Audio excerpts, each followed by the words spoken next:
This is Twinning on Monday on It's a Pretty World. I am so glad you're joining me. I'm using this Ellen Hudson stamp set, which I'm very sad that Ellen Hudson has retired from the stamping community. And one of the most early stamps that I owned was from Ellen Hudson. I really miss that brand. Anyway, I'm starting with this stamp set by Julie Ebersole called One in a Bazillion. I'm going to use both the stamps and the coordinating die to create two stamps using one product, one main stamp set and die. And that's the theme of this Twinning Monday going forward. So I've chosen few of the images from the stamp set and I'm going to color them using my Copic markers.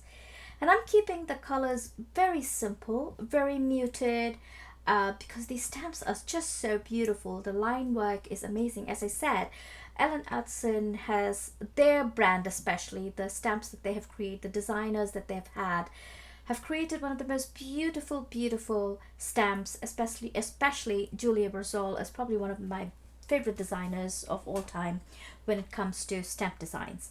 So I've chosen, as I said, some of the colors, and I'm going to, if you're interested, I will have the colors that I have chosen for Copic in my description box below, so you can take a look at that. And I'm just going to speed up this process. Obviously this entire video is a little sped up because it is a long video and I don't want you to be sitting here watching me do this. I just want to inspire you enough to look at your stamp set and create. Most of the time we buy these stamp set and we probably use it once or never use it at all, and it just stays there just because it looked beautiful when some designer made it and we got just so tempted and we bought it. But I really want to encourage you to look at your stamp sets, whether new or old, and make multiple of those multiple uses of those stamps, so you don't feel like you spent all that money and really not used it much. So my goal is to create as many stamps I can, cards I can, creating or using one stamp set. And in this case it's two cards using the same stamp set. And here you can see I've gone ahead and colored all the images that I've chosen. I did stamp the flowers a few times and you will see eventually why. And as I said, there is a coordinating die for the stamp set, which I'm going to use to die cut these images. And I'm going to start off with this white note card, and I've also gone ahead and cut a yellow and a vellum cardstock using the artist die from Brass and Bliss. And then this wood grain die is from Brass and Bliss as well. It's called the wood grain. I will have it in my description box below. It's called the wood plank die.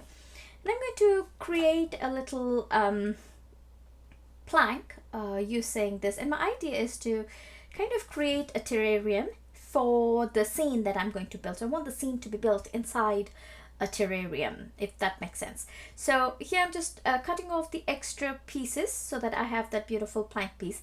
I also want to add some texture. I want to show the texture of that wood grain to pop up. So I've taken this distress ink and I'm just very lightly inking it on top of it so that the wood grain you can see starts to be more visible. And here you can see that's how a terrarium is going to look. So on the vellum cardstock, I'm going to build this terrarium scene. Now I could have built it inside, like as if it's inside the terrarium. I mean, I could put the vellum over it.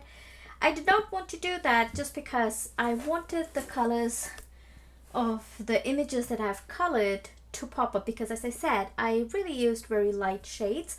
So I just didn't want to put it behind the vellum, which would have muted it further. And I think it turned out well. You let me know in the comment box below if you really liked it. Anyway, so I've added some pop dots or pop foam tape behind these images. And all that is left to do is create a composition and adhere these pieces onto that vellum cardstock. And you can see here, I'm just adding the way I would like it. I wanted to kind of have the flower coming behind the bee comb and then the bee buzzing towards it.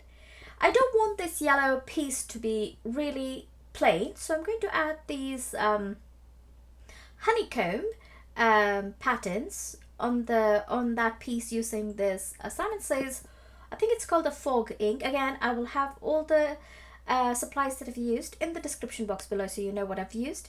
And I'm also going to use the same colors that I used for the honey bee and the honeycomb to color some of these not diagonal, is this a 1 2 3 4 5 6 6 what is a 6 called, hexagon shapes. So I'm just going to color them solid. Initially I started it by shading, then I realized no, I'm just going to keep it solid. So I've used the darker shade, the lighter shade, and the medium shade. And I've also used a gold acrylic pen to color a few of those hexagon. And here you can see I'm almost getting done here. And once I was done with that, you can see I've added the gold acrylic pen as well. I took the white gel pen here and I just added a few splattering of white dots, just because I wanted to fill up those blank spaces a bit. So when you add the vellum on top of it, and you'll see it in a bit, I'm just making sure everything is dry, and you can see how that piece looks behind that. And the reason I actually adhered these pieces on top of the vellum was actually to make sure that I can hide the glue behind those images so that the glue does not peek through, or it's not visible through the vellum. You see where I'm going through with this, right? And then all that was left to do for this piece itself was I just wanted to add a few sparkly little details. So I've chosen this kind of clear gemstones, and I've just scattered it on this little terrarium that we created. Now for the base, that's the note card base, which is a top folding white note card, I am actually going to do a little bit of stamping just because I don't want it to be so plain. And I'm going to take that path for the bee, and I'm going to add, I'm using the same London Fog ink, and I'm just going to stamp that, and then also some of the honeycomb patterns in different spaces, just kind of creating the edge around this cardstock. And I'm not just filling it up, I'm just kind of randomly stamping it, keeping those threes in my mind. And then I'm taking some black ink pen here, a black multi-liner pen, and I've added some black dots. And now you can see how that looks. To finish off this card, I'm just adding a sentiment, and the sentiment I've made it look like there is a label on this terrarium. So I've taken, I've stamped it on a black cardstock and embossed it with white ink, white powder, and then I'm going to add 2 gold colored crystal drops or crystal stones on the 2 ends, so it looks like it's a plaque with those golden screws, if that makes sense. And that finished up the first card.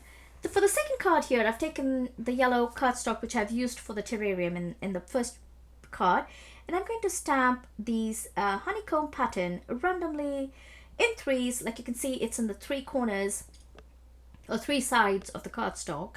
And then I'm going to color this using the same colors that I've used in the previous one. So as I said, I will have those colors in the description box below for you to know what I've used. And here it's actually YR24. I'm not going to show you the entire page, but I just want to show you a bit of this corner here so you know exactly what I have done. So I'm just adding the lighter shade YR31 on this, and I'm just blending the whole thing to complete the honeycomb pattern. And here you can see I've completed the entire panel.